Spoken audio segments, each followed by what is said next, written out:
Brelinda Mamani está. Buenos días, licenciado. Brelinda Mamani. La señorita que se conecta de Zapaqui. Presente, licenciado. ¿Sigue en Zapaqui o ya se ha venido al lado? Sigo en Zapaqui. Mejor porque creo Es que que, no va a ser de inmediato el retorno a las aulas. sí, eso es No hay lo que he escuchado. Es que dice que el COVID está volviendo, ¿no ve? ¿Y cómo están en allá? ¿Cuándo es la cosecha de uva? De uva falta, pues para septiembre y noviembre sabe estar la uva. ¿Y de durazno? Ahorita más bien ya está floreciendo. El durazno tempranillo más bien ya está floreciendo. Eso ya va a salir como a los noviembre, por ahí ya va a salir el primer cosecha de durazno. Voy a venir a cosechar entonces. Con sus, Viene nomás pues licenciado. con sus compañeros vamos a ir. Está bien, licenciado. Llegamos en la mañana y en la tarde volvemos. Bueno, no hay mucho trabajo. Pensé que ya había abandonado usted. Ya, No, seguiremos, no, jóvenes. licenciado. Tienen que seguir hasta donde se pueda, Sí, licenciado. hasta acabar su carrera, pues si es que usted se propone, todo se Ujú. puede. A ver, Sí, licenciado. Hasta acabar la carrera. ya, seguimos, jóvenes. Lo que decía a su compañera, pero no hay una comunicación oficial, no dice nada la dirección. Bueno, entiendo que como ella ya lo ha dicho, se ve que está informada y eso está bien. La nueva ola está subiendo, tiene una tendencia ascendente. Sería un error, así hay que decirlo. No sería nada bueno volver en estos momentos por el contagio. En parte a mí me frustra, ¿no? Porque necesito yo la pizarra, necesito controlar la asistencia de ustedes, ¿no? Estamos vean, mes de julio, agosto, septiembre, octubre, 3 meses para acabar todo. Bueno, mi vuelta a quedar. Entonces vamos a hacer hincapié en el control de asistencia, pero es perder casi 45 minutos. Yo a mi manera estoy controlando. Por muestreo estoy controlando. Ya es 9:12 y siguen queriendo conectarse. ¿Qué hubiese sido si volvíamos a la monte? 9:05 ya les dije, yo lo cierro la puerta, ¿no? Bueno, son cosas del COVID. Estamos en la parte del equilibrio, ¿no?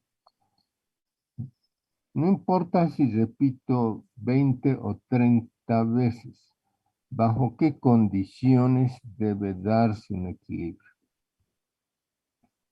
Siempre el contexto interno es muy importante, el modelo económico que un país asume.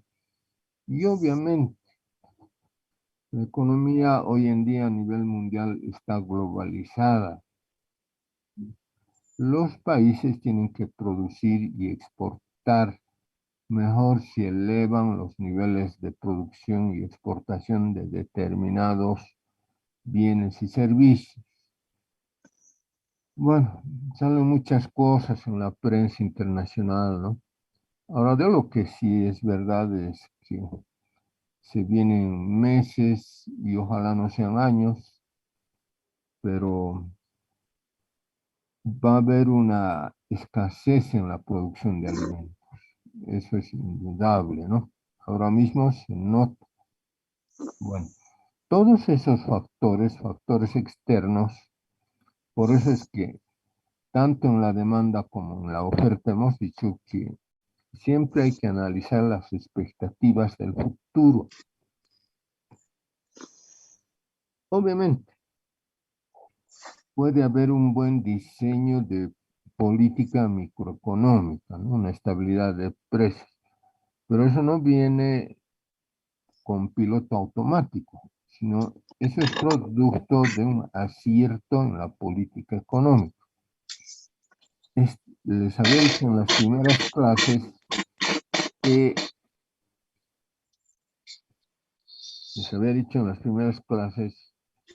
casi está prohibido equivocarse en la economía. ¿Por qué? Porque hay población. No se puede experimentar con la población. Entonces, tiene una profunda explicación lo que yo acabo de decirles. Se desesperan, ¿no? Por diversas razones. Determinados personajes. Hay un micrófono abierto, por favor. Operador de la mesa. Ya, ya. Que presenté a Don Centro. Don Centro, buen día. Sí, él va a operar. Ya. Trae de las colinas, ¿cómo va a ser? Sauce Yuara Yoxina.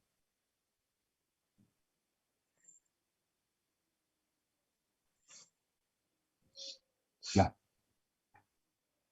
Nos quita la concentración, no solamente a mí, sino también a ustedes, ¿no?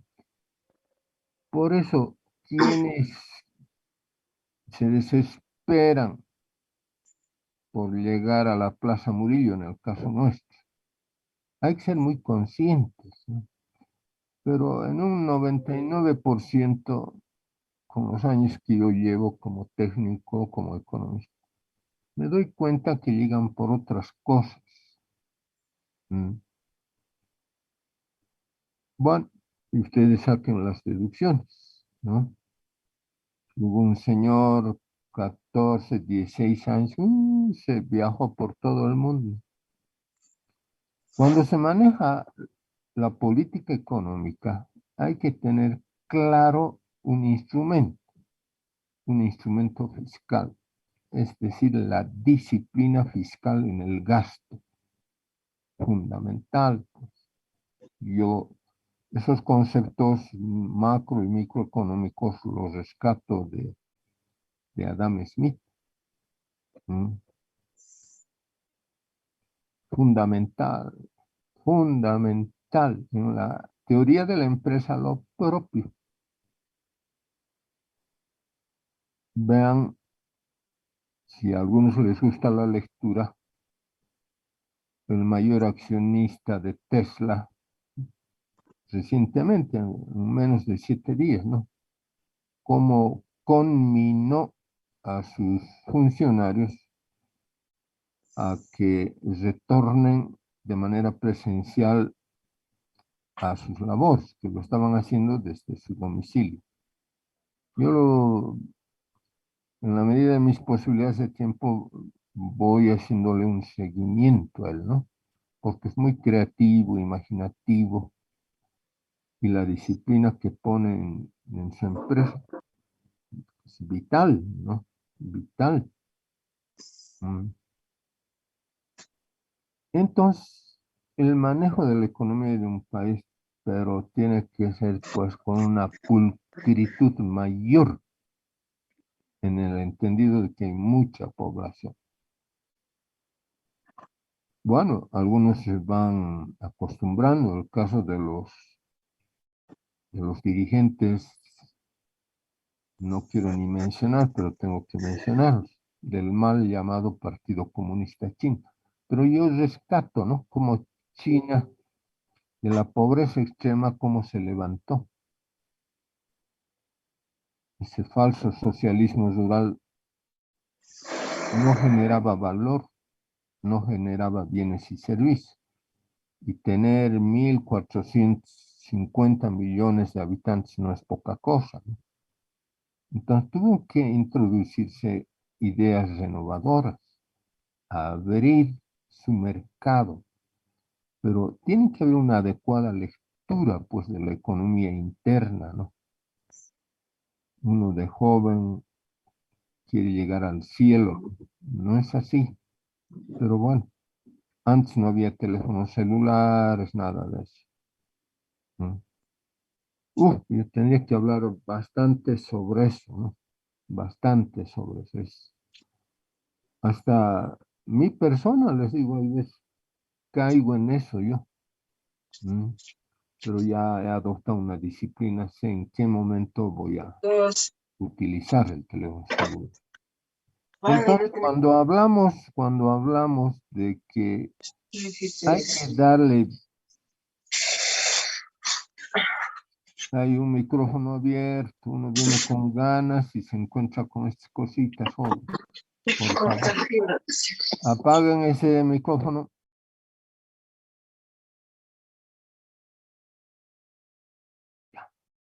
Bueno, son cosas del oficio, ¿no?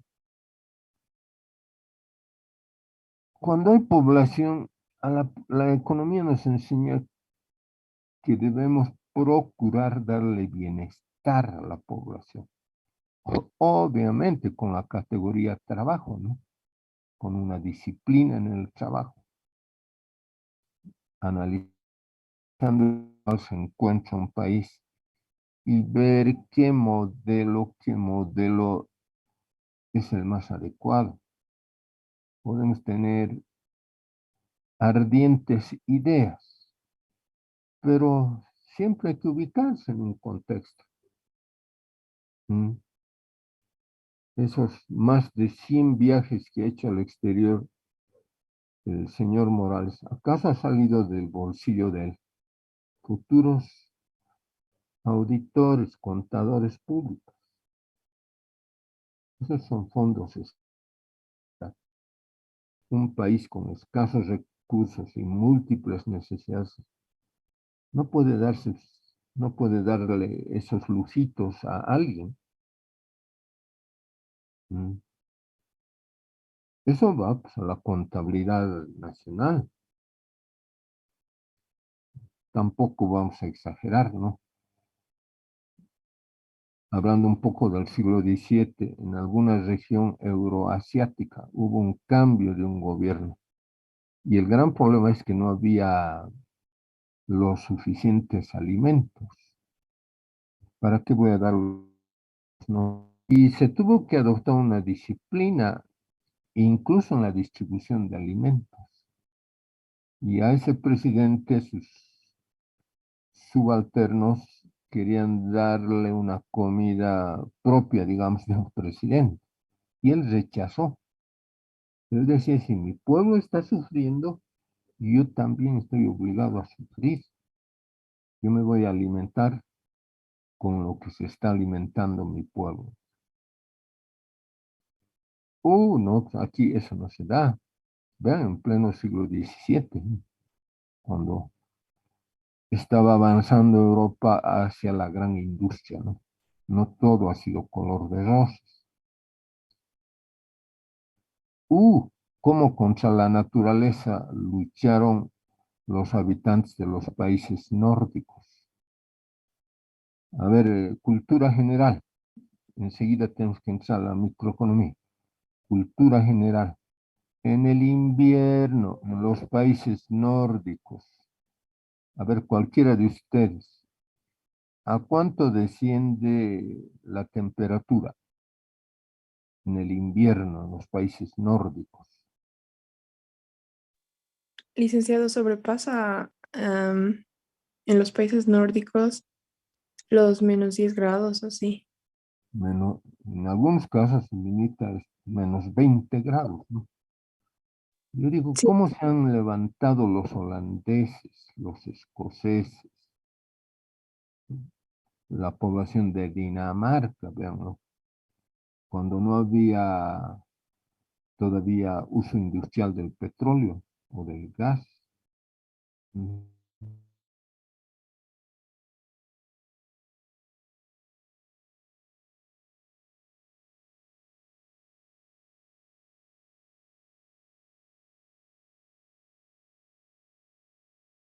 Contra ¿qué está pasando con el petróleo? ¿Qué está pasando con el gas? Lo que hable más interna y externa son los precios. Señorita Rivas, adelante. ¿Está Licen- subiendo o está bajando? Perdón, no le escuché, hubo como un Sí, vacío, no sí. escuchaba nada. Estoy probando un poco con usted, le diré. ¿Ya? ¿Qué está pasando con los precios del petróleo, del gas, que se estaban disparando por la maldita guerra, ¿no? Ahora mismo siguen Ah, subiendo, licenciado, porque no hay más productores. Por ejemplo, Venezuela no se toma en cuenta y es un gran productor de petróleo. claro, Entonces, el petróleo sigue subiendo porque ya cada vez hay menos y se necesita para crear diferentes artículos. muy bien. El tema de Venezuela es, ¿ven? Esas ideas populistas, ¿no? Teniendo, según estudios, ¿no? Venezuela es uno de los países que tiene las mayores reservas de petróleo bajo tierra. Bueno, ya pasó, digamos, no el mal momento, sino en el gobierno del populista señor Chávez, que en paz descanse.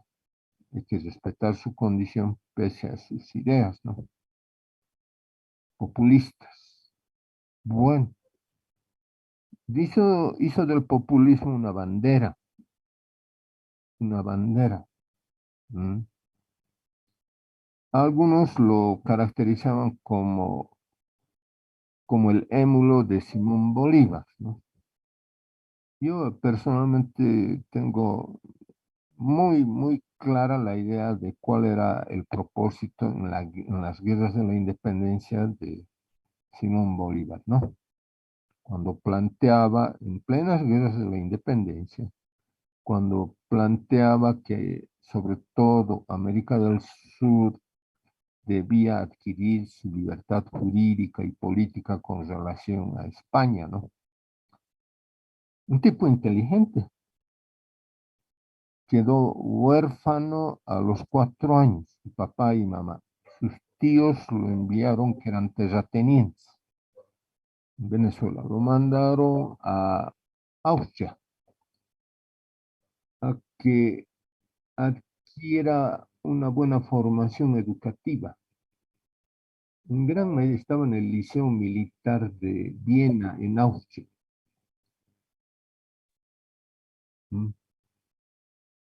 Bueno, él presenció en la medida en que se desarrolló orgánicamente como ser humano, vio como Europa lo revolucionaba todo, estaba entrando a una fase que se acercaba a la industrialización, ¿no? Estamos hablando de inicios del siglo XVIII y fines del siglo XVII.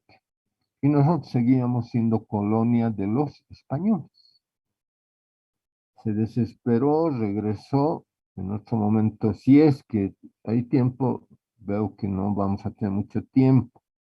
Vamos a tener que incluso ampliar nuestro horario, les digo, algún sábado, algún domingo, porque las clases virtuales no es lo ideal, ¿no? Bueno, pero luego iremos planificando eso. Entonces, ya lo tenía la idea clara él cuando regresa a su país, a Venezuela. Seguían los españoles en América del Sur. Él había presenciado cómo Europa se estaba revolucionando, cómo se estaba industrializando. Entonces maduró la idea de las guerras de la independencia. Y él planteó que América del Sur salga a la independencia como un sólido bloque económico, y se entregó con todo a las guerras de la independencia. Primero Venezuela, Colombia, Ecuador, Panamá, y luego entró a la parte sur, completó la independencia en Perú y en Bolivia, ¿no? Bueno, José de San Martín en la Argentina y Chile. Yo lo tenía claro. Usados militarmente los españoles, América del Sur debía salir como un sólido bloque económico. todos le dijeron sí, sí, criollos liberales, criollos nacionalistas, mestizos. Cuando ya se alcanzó la independencia, lo estoy súper abreviando porque tengo que avanzar. Le dijeron, en otras palabras, gracias Simón Bolívar, hasta luego. Y cada uno fue por su lado. Se crearon las republiquetas, las repúblicas. República de Perú, de Bolivia, Ecuador, Colombia, Chile. Cada uno por su lado. Control de las materias primas, lamentablemente pasó, no es que pasó, se mantuvo en sectores privilegiados, es decir, descendientes, nietos, bisnietos de los españoles y otras clases sociales, pero Inglaterra había hecho un trabajo. Incluso cuando los españoles estaban en América Latina, ya entabló relaciones comerciales con los criollos exportadores de café, de frutas, de minerales. Obviamente puso mucha atención en el caso de Chile, por las costas marítimas, ¿no? Bueno, entonces creó una clase social muy ligada a Inglaterra, es decir, el liberalismo, tal vez válido para ese periodo histórico, ¿no? Entonces, adquirimos la libertad económica y social los países de Sudamérica, creo haberles comentado.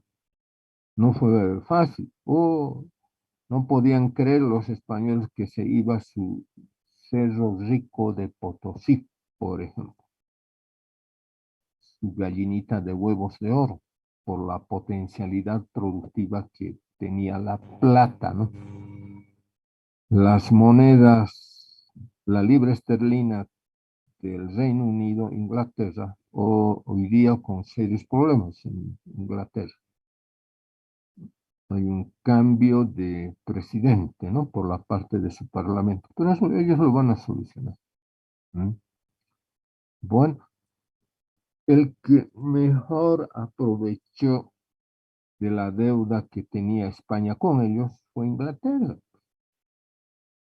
¿Mm? Yo siempre lo tomo como ejemplo, es para que no se repita en la historia, pero la historia a veces se repite lamentablemente, cuando no hay buena educación.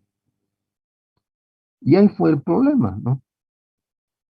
Inglaterra creó, no solamente en muchos países de América del Sur, en gran parte del mundo, creó una corriente que la hizo dependiente de Inglaterra. No importa si adquirieron la libertad jurídica y personal. ¿Mm? Latinoamericanos, salimos a la independencia, el motivo de la que ya empezó a desarrollarse en Europa era Inglaterra. Ahora, obviamente, como no había la máquina, el uso era intenso de la fuerza de trabajo. Está por demás decirles que en el siglo XVII se acabó el feudalismo en Europa. El ser humano adquirió su libertad jurídica y personal. Y bueno, ya aparece el salario en la agricultura, en los talleres artesanales, hoy grandes industrias. Entonces empieza a dar sus primeros gateitos el bebé llamado capitalismo. ¿Verdad? Son siglos que nos han sacado de diferencia en temas de desarrollo económico. Por eso es que Europa consolidó, no todos indudablemente, pero los más emblemáticos, Inglaterra, Francia, Alemania, consolidó su gran industria, pero con un uso intensivo de la fuerza laboral, porque la máquina estaba madurando aún y eso va a generar, va a tener un efecto multiplicador cuando se da la revolución industrial, ¿no? Entonces nosotros nacemos a la vida republicana, pero ya Europa había avanzado en desarrollar la gran industria. Entonces solamente ellos nos especializan en proveedores de materias primas hasta el día de hoy, ¿no? El privilegio de la ciencia, de la tecnología, está para ellos. Obviamente, me encanta a mí, les diré, el desarrollo de Estados Unidos desde su fase colonial. Más adelante, si hay tiempo, les voy a explicar. Yo he leído y sigo releyendo la historia para comprender el actual grado de desarrollo que existe entre los países europeos, los países asiáticos y los países latinoamericanos. Y era un tecnócrata que entraba a la pizarra, decía, bueno, esta es la curva de indiferencia, ceteris paribus los precios, la curva de la demanda se ha expandido, el precio se ubica. No me entendían mis alumnos. Y yo, cuando corregía los exámenes, decía, ¿qué es lo que está pasando? Porque yo no me alegro cuando veo notas nada buenas. No soy de esos. ¿Mm? Bueno, algunos dicen, esa es la nota que se merece el alumno. Pero hay que ir más allá de las notas, intentar que los jóvenes asimilen las ideas y comprendan que es fundamental, como la señorita con la cual estoy conversando, es fundamental ir comprendiendo, ¿no? Estos mecanismos. Ahora, obviamente para los países industrializados, caramba, no solamente se siente, a ellos no les conviene que América Latina se industrialice. Ahora en términos diplomáticos, con mucha tecnología, ¿no? Incluso hay economistas en Bolivia, en Chile, que creen que debemos seguir siendo proveedores de materias primas. Yo en eso me diferencio y digo que tampoco vamos a arrancar, tampoco vamos a competir con Tesla, con el Microsoft, con la Apple, pero en algún momento tenemos que llegar a ese grado de desarrollo. Pero inevitablemente es de vida o muerte industrializarnos, ¿no? Para no depender, pues, de la variable más importante, el precio. A Andrea le preguntaba qué está pasando con el petróleo, con el gas. Ya hace unos 3 días el precio del petróleo ha empezado a bajar su precio, pero no se está desmoronando. Estaba el barril en $120. Anoche estaba ya en 120. ¿Mm? Pero acuérdense lo que yo les había dicho. A los que me escuchan, hay otros jovencitos que por diversas razones están en otra cosa, ¿no? ¿Qué les había dicho de los actuales precios, sobre todo del petróleo y del gas? Que son precios especulativos, que no responden a una demanda industrial. Otra cosa es que se suben los precios cuando la demanda industrial exige que el mercado produzca más petróleo, más gas, sino como producto lamentable de este conflicto bélico, aparecen pues fondos financieros. Su nombre dice fondo financiero, uno cree que solamente está dedicado al sector de las finanzas, o poderosos bancos norteamericanos, ingleses, que compran petróleo y compran cantidades enormes de petróleo con su poder económico. ¿Para qué? Para especular con el precio. Contratan, alquilan enormes buques cisternas para depositar el petróleo. Cuando el precio es bajo. Pero cuando aparecen este tipo de fenómenos o hay una demanda real del mercado, recién venden, ¿no? Para multiplicar su ganancia, obviamente. Y es eso lo que se está dando ahora. Estalla el conflicto bélico, aparecen especuladores, ¿no? Es normal. para muchos países industrializados. Es libre que alguien especule con el precio. Indudablemente. Claro, tampoco es una especulación ciega, ¿no? Bueno, incluso, vean, lo que está pasando con la moneda denominada el dólar norteamericano. Muchos países han adoptado un modelo de economía abierta, ¿no? Con reglas claras. Quiero que me entiendan. Sube el precio cuando el mercado es abierto, cuando el modelo económico es un modelo de mercado abierto. Las reglas son claras. Obviamente su aplicación en los países en vías de desarrollo tiene sus impactos económicos. Si sube el precio del petróleo, su derivado, que es la gasolina, también sube. No es nada extraño que eso suceda en Estados Unidos, países europeos y muchos países latinoamericanos. Chile, Perú, veanlo, Ecuador, Colombia, casi la mayoría. Y hay países que, como el nuestro, como el de la Argentina, por razones políticas sobre todo, dicen no, el Estado tiene que intervenir. Tal vez en cierta manera tengan razón, para que el impacto de la subida de precios no golpee a la población. Bueno, pero estos países que asumen este modelo con mucha intervención del Estado tienen, al adoptar una política de subvención, tiene un costo, y un costo muy elevado, cuando la subvención es muy alta, cuando los precios son muy altos.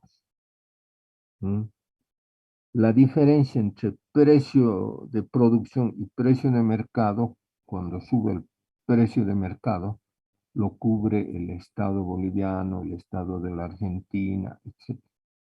Pero para eso hay que tener reservas, hay que saber medir. Bueno, la experiencia a los anteriores países que yo he mencionado, incluido Estados Unidos y los europeos, dice, pero ¿cómo? El Estado no puede subvencionar, porque finalmente si subvenciona, se va a quedar sin recursos, sin reservas, y eso es peor. Bueno, pero con política económica muy creativa, muy imaginativa, se puede en algún momento subvencionar en menos de la mitad. Pero cuando es como a un bebé, pues todos hemos pasado por eso. Le damos chocolate, regresamos a casa, le traemos una golosina, y ahí ves, cuando ya no le traemos, llora. ¿Por qué estás llorando? Cuando es niño, ese bebé no habla todavía, pero se hace entender. Por eso la mamá le enseña con mucho, por eso la mamá es la mamá. Dice, cuando tengas sed, me vas a decir, yo te voy a entender y te voy a dar una limonada o te voy a dar agüita. Lo va educando. Entonces, al pueblo hay que educarlo. Ahora, obviamente, el no haber avanzado hacia la industrialización, en el caso nuestro, tiene un elevado costo. Hay desigualdad. Pero es para no creer que un país con recursos, no diremos inmensos, porque se están acabando nuestros recursos, con importantes recursos naturales, ni siquiera hemos intentado avanzar hacia la industrialización. Yo sigo creyendo que ya este modelo se está agotando, donde todo lo haga el amadito Estado. En algún momento tiene que darse un recambio, ¿no? Pero con mucha educación y con mucho costo social. En que cambiemos de actitud. Ven el Japón cómo ha tenido que cambiar. con la Segunda Guerra Mundial, y qué armada que tenía el Japón, ¿no? Una armada imperial. En la Segunda Guerra Mundial era un terror. Y Estados Unidos tuvo que recurrir a 2 bombas atómicas, ¿no? Para hacerlo rendir al Japón. Y de las cenizas, como el Japón se levantó, sin tener petróleo, minerales, nada. Con mucha disciplina, con una entrega al trabajo, con un ataque frontal a la corrupción. Y ven, estaba en el segundo lugar, la segunda potencia. Y gracias al modelo de economía abierta, China dio el salto y es la segunda potencia. Los dirigentes siguen haciéndoles creer, bueno, es problema de los chinos, es el cuento chino, que el socialismo, que el Partido Comunista de China, pero si el modelo económico capitalista de China es una copia del modelo económico que asumieron los europeos en los inicios del siglo XVIII.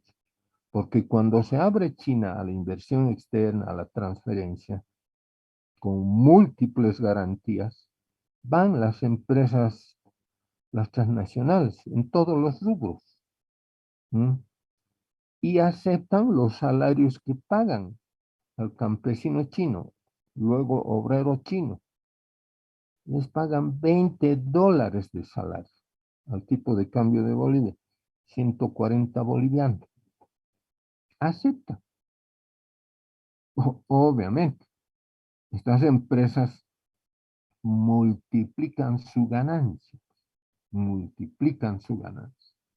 Embotelladoras de gaseosas de Estados Unidos y de otros países se van a China, porque las leyes en Estados Unidos, las leyes laborales, no son negativas, al contrario, son leyes producto de la experiencia. Un obrero calificado en Estados Unidos que trabaja en una embotelladora mínimamente ganaba o gana aproximadamente $3,000. El costo de vida es alto en allá. Bueno, pero antes de que China se abra, muchas embotelladoras de Estados Unidos se iban a la frontera con México. A ver, la señorita Andrea, ¿por qué se iban las embotelladoras a la frontera de Estados Unidos con México? ¿Cuál era el objetivo microeconómico? Los impuestos, licenciado, que se pagan.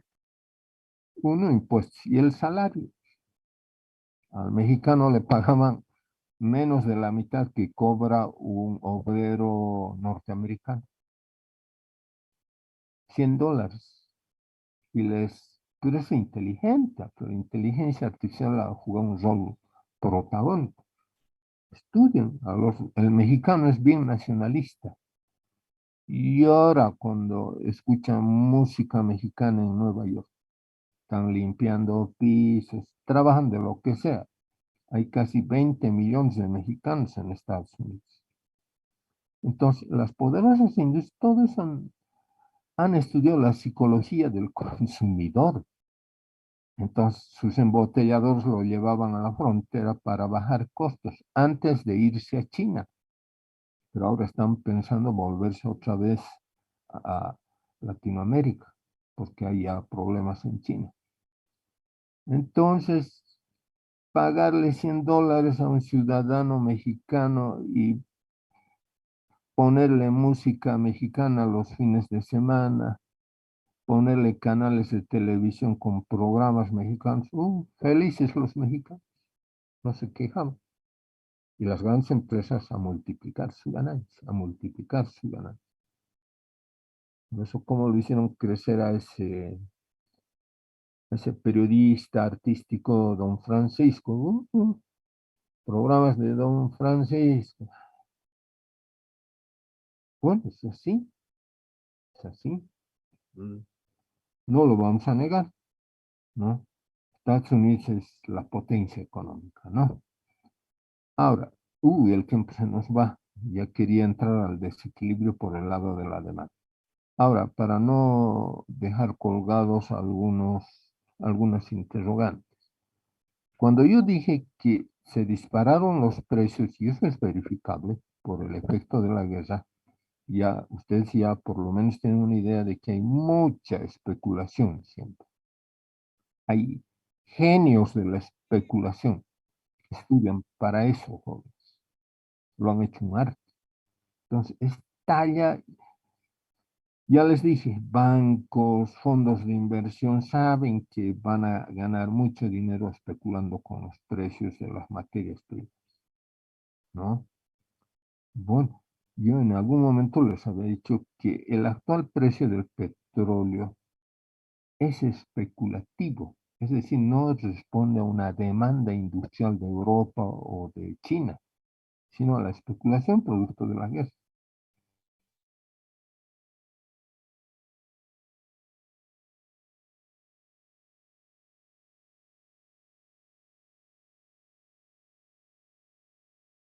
Bueno, seguramente me equivoco en mucho análisis microeconómico que hago, pero ahí está, ha empezado a bajar, ha empezado a bajar. No es una caída brutal, sino paulatina. Ya no está en 22, anoche estaba en $20. Hoy día voy a verificar cómo está la tendencia. Pero lo mejor es siempre hacer un análisis de una serie de una semana, por lo menos unos 15 días, ahí para ya tener finalmente una visión de qué pasa con el precio del petróleo, la materia prima más importante del mundo. Bueno, en parte beneficiado porque no producimos petróleo, no, como no tenemos petróleo, no podemos producir gasolina ni diésel. Subió el precio del petróleo, subió el precio de la gasolina y del diésel. El problema es que estamos con fallas de caja, es decir, no nos vamos a lamentar, pero como estudiantes tienen que saber ustedes que en la fase de la bonanza del 2006 al 2014 los precios se dispararon y nuestras reservas subieron. Pero el 2014 acabó el ciclo de los buenos precios y se derrumbaron los precios. En el peor momento, el barril del petróleo llegó a costar $26. Son ciclos. Eso es demostrable en pizarra, etcétera, etcétera. Y es lo que yo hago y añoro, ¿no? Para que se me entienda mejor. Entonces yo les exijo a mis alumnos de macroeconomía mucha investigación. Obviamente en función de los modelos macroeconómicos vigentes. Entonces, vean, en ese momento no le vamos a rebuscar las cosas, hay que decir las cosas por su lugar con mucho respeto. Don Luis Arce estaba de ministro de Economía. Lo conozco, ya les había dicho, ¿no? Pero ¿cómo no prever? Seguramente en algún momento, cuando deje de ser presidente o cómo será. Cuando me vea, ahora debe estar salsadito, ¿no? Rodeado de banqueros, de soyers, con sus problemas. Porque es una regla de oro de un país, jóvenes, mantener sus reservas. Solamente se tocan las reservas monetarias de un país cuando hay una crisis muy grande, digamos un impacto ambiental o un terremoto, digamos, o una guerra. Recién se echa mano de las reservas.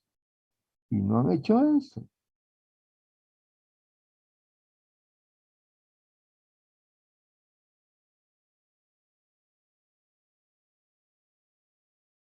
Entonces lo dilapidaron, no con criterios económicos.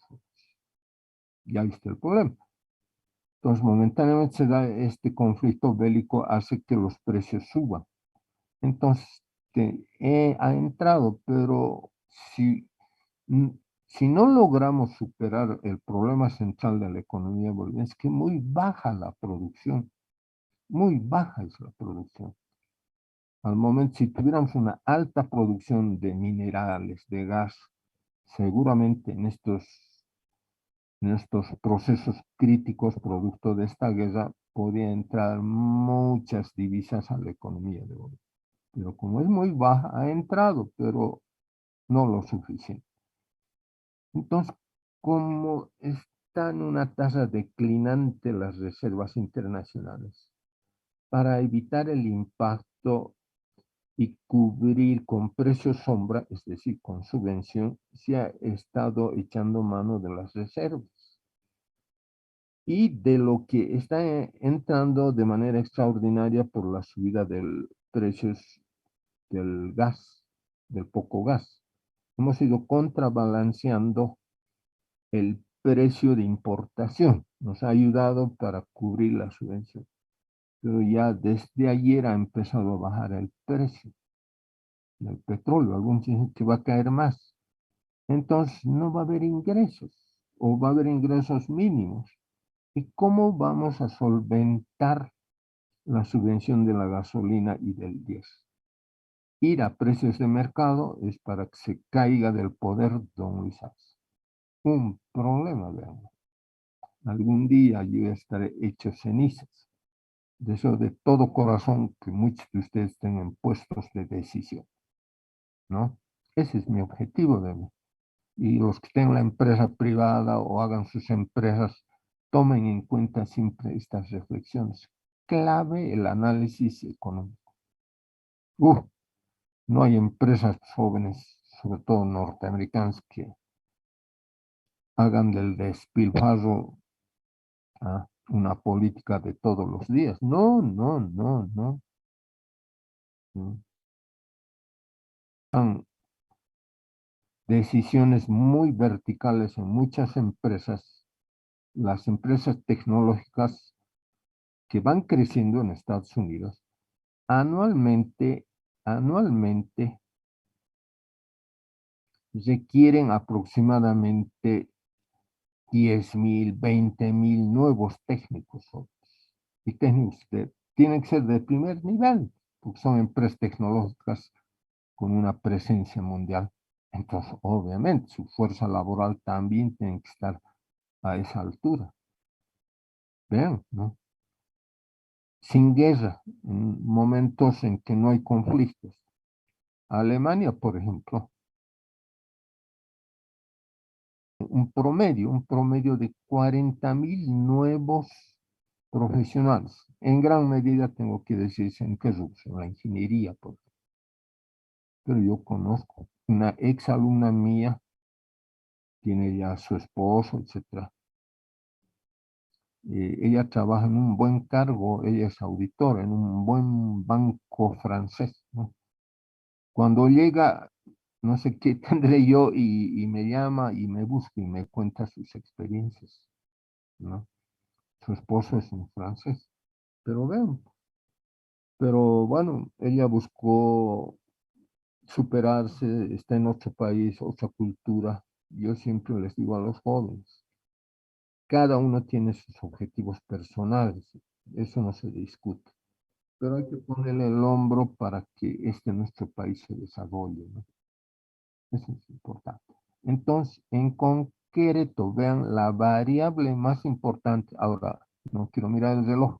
La variable más importante, una vez más, se está probando por qué la variable precio es clave. Un incremento o un decremento en el precio afecta. Ahora, parece que ya se ha revertido esto. El ciclo especulativo parece que ya ha cumplido su propósito. Entonces, por eso es que la tendencia ahora habrá que ver eso, ver si la tendencia de la baja del precio es gradual o es momentánea. Ya a nosotros nos preocupa, ¿no? ¿Por qué? Porque va, en el caso de Bolivia, de la Argentina y de muchos países, va a tener que cambiar la política económica. Ahí está el problema. Es largo lo que está pasando en América Latina, producto de esta crisis. No trato yo de especular, pero sí soy muy realista. Yo soy muy realista, realidad, ¿no? Hay largo que discutir en el plano de la microeconomía, de la macroeconomía. el desplome del peso argentino. Es brutal, perdónenme el término. Es decir, esa moneda ya no sirve para nada. Da pena, porque hay muchos bolivianos, ¿no?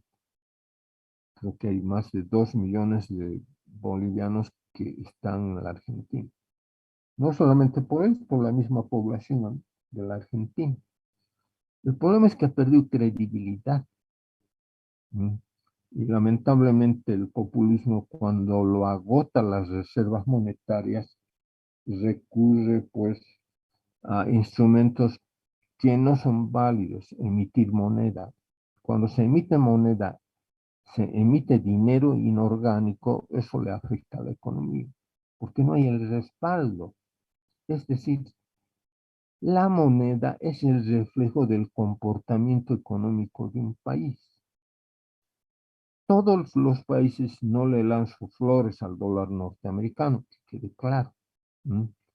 Pero ven, todos los países utilizan el dólar como dinero mundial por su credibilidad, porque la economía de Estados Unidos los respalda a su moneda.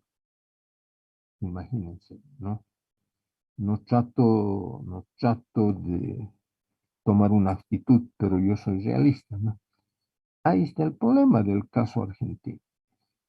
Y teniendo una potencialidad en la producción de cereales, no acabo yo de entender, ¿no?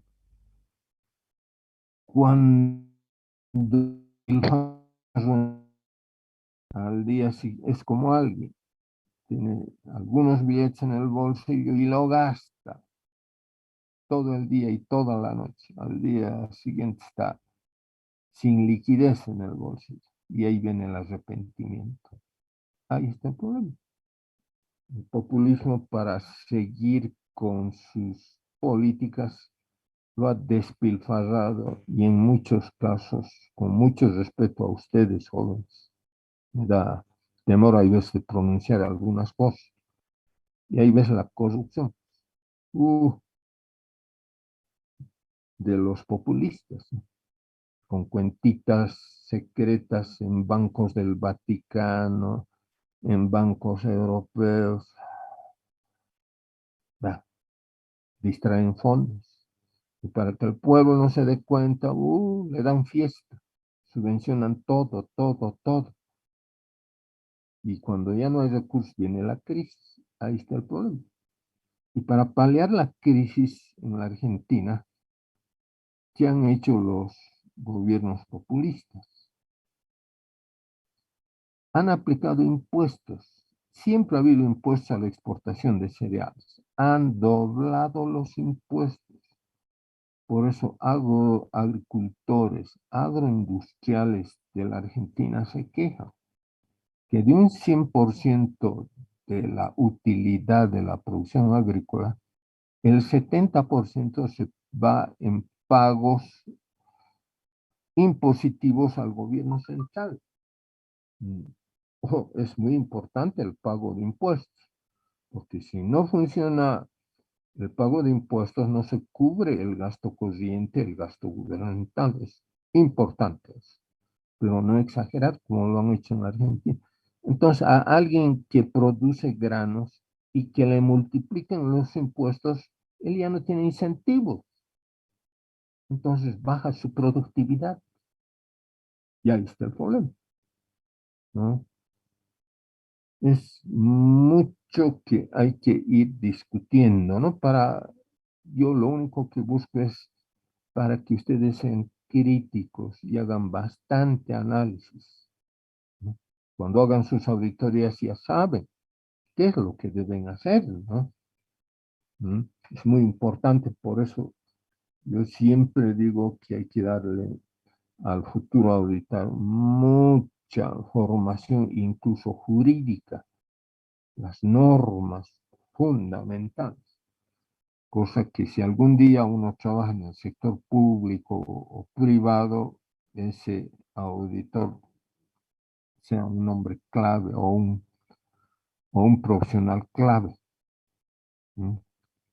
La dama de hierro, ¿qué tanta falta le hace a Inglaterra? cómo los encauzó. Qué ex primer ministra, ¿no? Brillante, la década del 80. Un país emblemático como Inglaterra, ¿no? Pero con una personalidad única, aspecto muy importante. Bueno, en la media hora que tenemos para acabar, ya vamos ligando con lo que estábamos avanzando. Está claro la parte del equilibrio, espero que haya quedado claro, pero siempre hay factores. Yo digo, tiene que haber condiciones para que haya equilibrio en los precios. ¿Qué tipo de condiciones? El comportamiento de la economía. Que no haya factores exógenos, porque cuando hay muchos factores exógenos, el rebote, el famoso rebote que viene del exterior, puede romper el equilibrio de una economía. Estamos en un mundo globalizado, lamentablemente. Ya no hay país en el mundo que se apoye en una economía circular, es decir, donde solamente existan empresas y exista el Estado, y que esas empresas sean autosuficientes en producir todo lo que consume la población de un país. Ya no hay eso, no hay. ¿Por qué? Porque el factor externo ha hecho que se globalice la economía. En las primeras clases, si ustedes se acuerdan, yo decía, lo ideal sería pues, que los japoneses solo produzcan motorizados para los ciudadanos del Japón, o que los automóviles Volkswagen de los alemanes solo produzcan para los ciudadanos del indicado país. Ahora su producción es mundial. Ahora, obviamente que para elevar su productividad, ellos demandan siempre mucha materia prima. Felizmente, el estaño se está resistiendo a los cambios tecnológicos, ¿no? El bismuto y algunos otros minerales ya han pasado a la historia, que tendrán algunas aplicaciones industriales seguro, pero ya no, ¿verdad? Y en Bolivia hemos gastado mucho dinero creando una planta de bismuto en el sur de Potosí, pero bueno, eso ya es historia. La Volkswagen y otros han intentado sustituir el estaño con el plástico, pero el plástico es un derivado de ¿qué materia prima, señorita Andrea? Perdón, licenciado, me decía El plástico es un derivado de ¿qué materia prima? del petróleo, licenciado. Exacto, muy bien, muy bien. Entonces, se hizo los estudios de costos y como hay mucha variación de los precios del petróleo en función de las expectativas, hay veces sube el petróleo o hay veces baja el precio.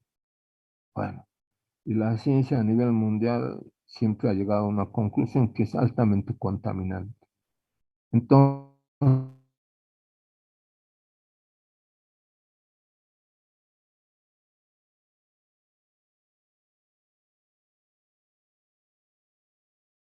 durará, las industrias de automóviles van a seguir utilizando.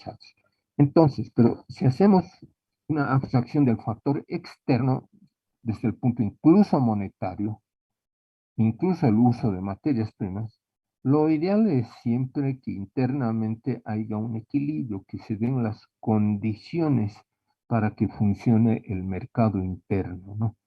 Pero para que haya un equilibrio en el mercado interno, estoy resumiendo todo lo que he explicado, es fundamental que también crezca el nivel de oferta y haya un equilibrio en el tipo de cambio del poder adquisitivo del ciudadano de a pie. Variables importantes, ¿no? Cuando yo digo que tenga que haber una potencialidad en la oferta de bienes y servicios, eso implica pues que los países en lo posible o en el caso nuestro seamos autosuficientes en la oferta y en la producción desde los alimentos hasta los bienes y servicios. Entonces, dadas esas condiciones, inevitablemente se tiene que dar un equilibrio. Hemos dicho, se encuentra un precio de equilibrio y una cantidad de equilibrio, aunque esto puede estar condicionado al tiempo. En un momento todo puede equilibrarse. Hoy día todo bien, satisfechos productores y consumidores. Pero al día siguiente puede haber un factor interno que momentáneamente desequilibre el mercado. Entonces, cuando hablamos de oferta y cantidad ofrecida, es bueno subrayar que al igual que la demanda y la cantidad demandada, la oferta y la cantidad ofertada por los productores tienen significados diferentes. La oferta se refiere a toda la curva de un determinado bien. Por consiguiente, el cambio de oferta se refiere a un desplazamiento de una curva de oferta o a un cambio en todo el conjunto de combinaciones, precio, cantidad en una curva de oferta. Lo que yo deseo, tienen que darse las condiciones. No es bueno que intervenga el Estado de manera directa, pero de manera indirecta está obligado cualquier Estado que se precia de ser serio y con cualquier modelo económico. Potenciar la producción. Insisto y lo voy a repetir muchas veces. Darle todas las condiciones a los productores. ¿Para qué? Para que se realicen como productores. Obviamente lo que no está en discusión es el pago de impuestos. Entonces, darle eso, entonces tiene garantía el que invierte, el productor, para incrementar su producción. Y el mercado obviamente se va a equilibrar. No me olvido y sé perfectamente que el productor tiene derecho a la ganancia, ¿no? Ahora, repito, que obviamente el Estado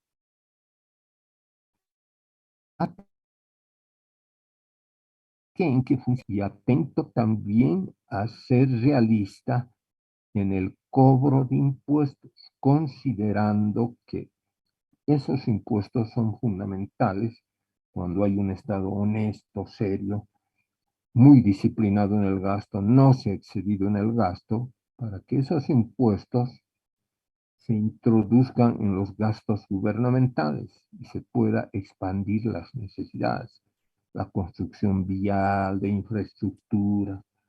Pero si utilizo los impuestos, lo distraigo esos impuestos en otros rubros no prioritarios para la sociedad, entonces le estoy engañando a la sociedad, ¿no?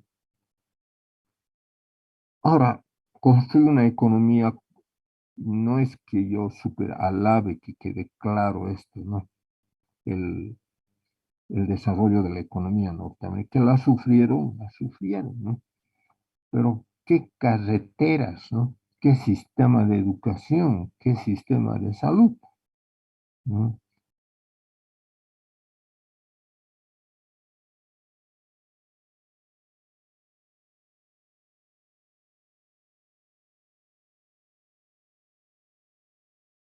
Con la pandemia, nutriéndonos de información, como cientos de contagios se daban, ¿no? Y colapsaban los sistemas de salud. El expresidente Trump, contra viento y marea, él quería que la economía no se paralice. Bueno, pero la presión hizo que tenga que paralizarse. Bueno, todos ustedes, familias, son héroes, porque hemos visto que nuestro sistema de salud es tan precario. Obviamente, eso está en función también del grado de desarrollo del país. Yo digo, gestión, creatividad. Me rodeo de mentes brillantes. Si hay un joven brillante, yo lo pongo de ministro. Si hay un señor o una señora de, pongámosle, de 60, 70 y es brillante, lo pongo, ¿no? mentes brillantes, ¿no? Encontrar el camino para salir del atraso económico y social. Hay que ser muy creativo ahora, a estas alturas del siglo XXI, ¿no? Si bien no hay recetas, pero es muy importante comprender los mecanismos del mercado interno, conocer la potencialidad de un país. Entonces, cuando yo sostengo que desde el punto de vista de la oferta, es decir, me estoy acercando a lo que yo voy a denominar cuando se desequilibra el mercado por el lado de la oferta. Luego veremos cuando se desequilibra el mercado por el lado de la demanda. Luego analizaremos el desequilibrio en el corto y en el largo plazo. Bueno, o el desequilibrio por una política imprecisa de precios, ¿no? Necesitaría evidentemente la pizarra, ¿no? Pero no para exagerar con las curvas, sino para que vayan comprendiendo ustedes, ¿no? Ahora, el equilibrio entre oferta y demanda. Las curvas de oferta y demanda, ¿qué son? Son modelos, pues. Ahora, obviamente son modelos simplificados de la forma como se comportan en el caso de la demanda, en la forma en la que se comportan los compradores, es decir, nosotros los demandantes de bienes. Y también los oferentes, es decir, los que venden, los que ofertan bienes y servicios en un mercado. Para mostrar cómo interactúan con el fin de determinar el precio del bien en el mercado o de los bienes en el mercado, es importante considerar cómo el punto de equilibrio en el cual se cortan las dos curvas de oferta y de demanda, en el punto en el cual se cruza la curva de oferta con la curva de la demanda, puede surgir el precio del equilibrio. Es un acuerdo de corto plazo. Muy bien, el productor cubre sus costos y obtiene una ganancia. Y el consumidor en ese punto está satisfecho porque su ingreso le permite cubrir ese gasto de bienes y servicios. Pero ahora, lo ideal es que, como dice el análisis económico, lo ideal es que se saque fuerzas de donde no hay, sé que estoy un poco exagerando, para que la política estatal permita que ese precio no dure eternamente, sino tenga consistencia en un margen de tiempo muy importante, ¿no? Pero para eso la única receta es trabajo, ¿no? Aspecto importante. Eso es un trabajo silencioso de la política económica. Darle, no regalarle dinero, darle facilidades al productor para que gane confianza, garantizarle su ganancia, posibilitar que los factores de la producción no tengan dificultades. Y ese productor eleve, aunque él tenga la idea de que tiene que maximizar la producción y reducir los costos, evidentemente. Sabemos de que su objetivo es ganar. Sabemos que hay veces no interactúan con sus competidores de una función de producción de la manera más correcta. Pero ni modo. Mucha elasticidad en algunos factores y elasticidad en otros factores. Entonces, cuando el mercado encuentra el equilibrio, es importante subrayar que en ese punto de equilibrio alcanzado, es producto de ¿qué? De una interacción, no solamente del momento, sino es el reflejo de todo un modelo económico. En el punto de equilibrio, yo ya les he dicho, no hay superávit ni déficit, y el mercado se despeja. El precio y la cantidad de equilibrio, lo ideal es que persistan en el tiempo. Entonces, las intenciones de los compradores corresponden exactamente a las intenciones de los vendedores. O sea, la cantidad que los compradores pretenden comprar, una cantidad demandada, es exactamente igual a la cantidad que los oferentes buscan vender, la cantidad ofrecida, porque ese productor sabe que insisto, tiene que quedar grabado en su mente, insisto, de que si el productor se desprende de su producto, es porque ese precio le satisface. Sabe perfectamente que cubre su costo de producción y obtiene un margen de ganancia. ¿No? Hay historias largas sobre este tema, ¿no? Siempre hay que procurar confrontarlo con la realidad, ¿no? Entonces decimos, como es de esperar, esta cantidad que está ofertada en el mercado se denomina cantidad de equilibrio. ¿Mm? Y esa cantidad de equilibrio recibe el nombre, una vez que ha habido el acuerdo entre productores y consumidores, se llama precio de equilibrio. Ahora, que hay ajustes en el equilibrio del mercado, los hay todos, ¿no? Ahorita, al momento en los países europeos, en los países en Norteamérica, en los países latinoamericanos, hay incertidumbre. Esta semana decía, bueno, el lunes, la Asociación de Panaderos de La Paz dice que ya va a subir el precio. Incertidumbre.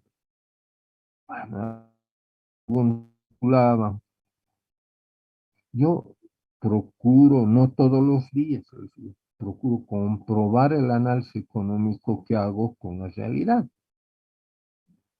La experiencia a mí me enseña que es muy importante que la microeconomía surja de la realidad.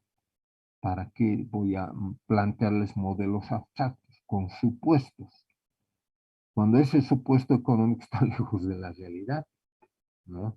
Bueno, por eso es que hay veces incluso pregunto a los alumnos cómo anda por el barrio, ¿no? Cuando hay incertidumbre hay cosas positivas y cosas negativas. ¿Por qué? Por la incertidumbre, pues. ¿Mm? Entonces, ahí es que tiene que notarse con la mayor claridad la política económica de quienes momentáneamente están gobernando. Que no es fácil, no es fácil. Siempre hay múltiples facetas, ¿no? Cuando hablamos de ajustes en el equilibrio del mercado, es bueno señalar que la relación entre precio y cantidad puede que no, no sea una consecuencia de un acuerdo definitivo entre los productores y los consumidores. Puede incluso que sea producto de un corto plazo. ¿Mm? Entonces, en ese corto plazo, las variables que están en el mercado, bueno, pueden concordar con las tendencias de la oferta y con las tendencias de la demanda. ¿Mm? Evidentemente, el punto de equilibrio de un mercado puede ser en determinado momento, si el escenario, el entorno económico es favorable, momentáneamente puede ser un punto fijo, es decir, puede surgir un precio fijo que dure un margen de tiempo, mejor si dura mucho más tiempo. Pero cuando hay eficiencia en la política económica. ¿Mm? Al momento están muy molestos los ciudadanos europeos, ¿no?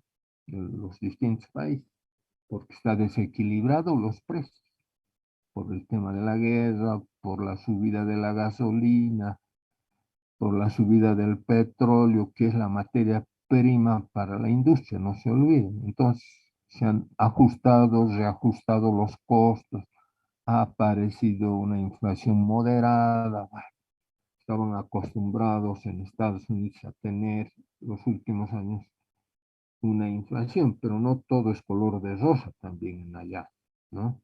Que hay desempleo, hay desempleo. Con la pandemia que han sufrido, y ahí se han notado los precios sombra de parte de las políticas estatales. Los países industrializados han tenido esa facilidad, que gran parte del ahorro gubernamental lo han inyectado para que no se desequilibre la economía.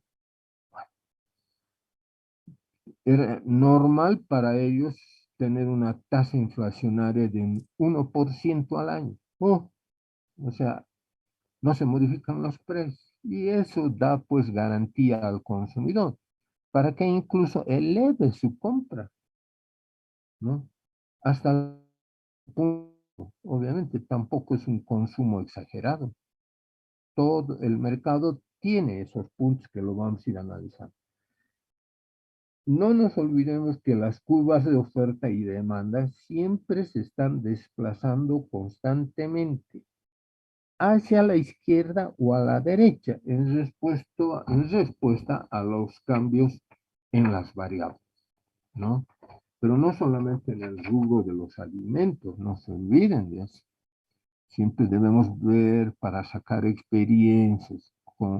Ya van a ser 3 años de pandemia, ¿no? El primer año de pandemia, cada uno de nosotros tiene su historia, pero nos ha unido muchas cosas, como el primer año de la pandemia, cómo se han disparado los precios de los medicamentos. Cómo se dispararon los precios de los barbijos que no sabíamos utilizar nosotros. Tremendo. También ha habido precios especulativos, ¿no? Que han ganado cuantiosos recursos las industrias farmacéuticas lo han hecho. No solamente en los países en vías de desarrollo, también en los países industrializados, ¿no? Cuánto no querrán, pues, que que aparezcan otras pandemias. Bueno, eso también, ¿no? A nivel de Naciones Unidas tienen que ir poniendo ciertos mecanismos de regulación, ¿no? Hemos pagado a los países que no tenemos industrias farmacéuticas, no tenemos tecnología, ¿no? Entonces, todo lo que viene de allá, de los países industrializados, con multiplicación de precios, los países de América Latina, heroicamente hemos resistido. Vean, ese es otro punto que nos debe inducir a que en algún momento tengamos siempre que industrializarnos. No podemos renunciar a eso. Bueno, entonces, si bien cada sector de la economía, productores como consumidores, pueden tener sus objetivos, tienen su propia curva de oferta en determinadas circunstancias, incluso en el rubro de los productos alimentarios, por ejemplo, o los alimentos. Mucha producción de alimentos está en función de qué? De los microclimas, del tiempo, de las épocas, de año de cosecha, año de siembra, bueno, ¿no? Entonces, por eso es que van variando las curvas. Entonces, cuando lo hacen tanto la curva de la oferta como la demanda, obviamente el margen es encontrar el precio de equilibrio. Estableciendo, puede haber un desplazamiento de la oferta por una inconsistencia, por ejemplo, o en un problema propio del clima. A ver, veamos el caso del café, ¿no? El primer productor mundial es Brasil. El segundo productor ya no es Colombia, es Vietnam. El tercero es un país africano. Y por ahí luego aparece Colombia, ¿no? Pero ustedes saben, ese bien, ese producto está sujeto también ¿a qué? A procesos climáticos. Entonces, cuando la curva de producción es normal, bueno, los precios también se acercan a un punto de equilibrio. Pero hay veces puede, en un mundo que me da mucha pena decir, que peligrosamente está entrando en el caos, hay veces puede darse eso, una inconsistencia en la producción. Y eso hace variar el precio de equilibrio y la cantidad de equilibrio. ¿Mm? Pero bueno, las fuerzas del mercado tienen que buscar un nuevo punto de equilibrio entre las fuerzas opuestas de un mercado. Puede aparecer una flexibilidad. Esa flexibilidad del sistema de mercado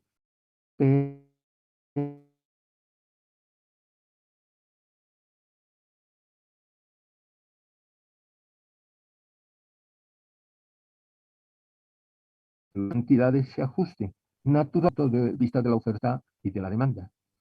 Estos cambios pueden darse, a ver, veremos, la hora se nos ha ido, lo mencionaré por lo menos, es el día jueves, el día martes, ya lo estoy anticipando, creo que en el siguiente mes vamos a tener que ampliar horas extras. Yo pensaba volver a la Montes y ahí hacerlo con gráficos, ¿no? Pero bueno, tampoco es aconsejable porque está subiendo la pandemia. Entonces, hay algunos aspectos, por ejemplo, que lo vamos a analizar el martes. Los cambios pueden ser de oferta o hay veces los cambios pueden ser de demanda, que pueden tener efectos previsibles, tanto sobre el precio y la cantidad. Una caída de la oferta, digamos. Obviamente que va a repercutir en qué? En el precio. O una caída de la demanda. Hay que explicar, hay veces, ese fenómeno, ¿por qué cae la demanda? Algunos dicen, bueno, se está generando un problema de estanflación. Estoy introduciendo gradualmente algunos conceptos. La estanflación quiere decir cuando la producción ha bajado por diversos factores, ¿no? Y al bajar la producción, cae la oferta y aparece la inflación.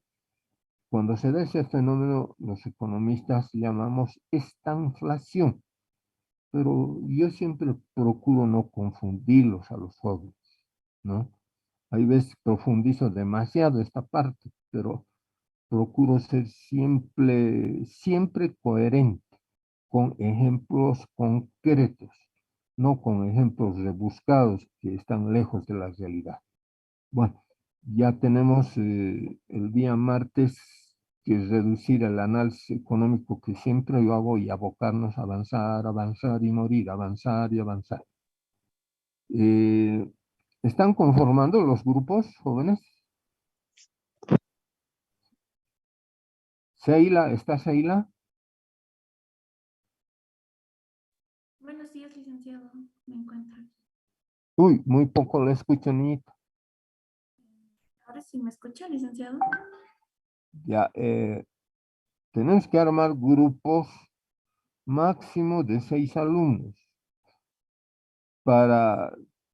Me tengo que dar modos, no sé cómo, yo quería estar ya en la Montes para explicarles cómo vamos a hacer un perfil, una idea nomás de un proyecto, para que los grupos, o alguien puede hacer solo, no hay problema. Si hay un grupo de 3, mejor, de 4, bien. Si alguien quiere de 5, ya, pero tiene que ser un buen trabajo. Conformar grupos para hacer perfiles. Una vez que yo acabe el análisis del mercado, ahí ya vamos a ver cómo en el mercado puede presentarse, por decirles así, un déficit de demanda o un déficit de oferta. Si yo quiero iniciar una actividad, digamos, hasta en un internet, digo, bueno, en mi barrio voy a abrir uno, hipotéticamente, no es que lo lleven a la práctica, no quiero que gasten ni 10 centavos conmigo. Una idea de cómo se evalúa un proyecto o cómo se formula un proyecto, pero solamente vamos a hacer eso, una idea, porque no nos va a alcanzar el tiempo para formular a diseño final un proyecto. Felizmente tienen una materia ustedes en cuarto o en quinto año, preparación y evaluación de proyectos. Siempre a mi amigo Pedro Guevara les digo que les explique bien todo ese tema. Yo ya no tengo tiempo, algún momento di 2 años esa materia, pero no tomaba exámenes. Solamente etapa por etapa cómo se va armando un proyecto de factibilidad. Lo único que yo quiero es que el futuro auditor tenga una idea de cómo se formula un proyecto. Cuando estoy pensando que de aquí a 4 años, muchos de ustedes van a estar trabajando en diferentes instituciones. Y le digan, bueno, señorita o joven, usted va a ir a hacer una auditoría a tal proyecto. Ah, entonces ya en su carrera universitaria ya tiene una idea de cómo evaluar un proyecto. Ya, entonces, Sheila, lance la idea, no es obligatorio, pero tiene su ponderación. Armar grupos máximo de 5 alumnos. Si alguien quiere, como Andrea dice, quiero hacer sola, muy bien, no hay ningún problema. O cualquier joven dice, yo quiero hacer solo.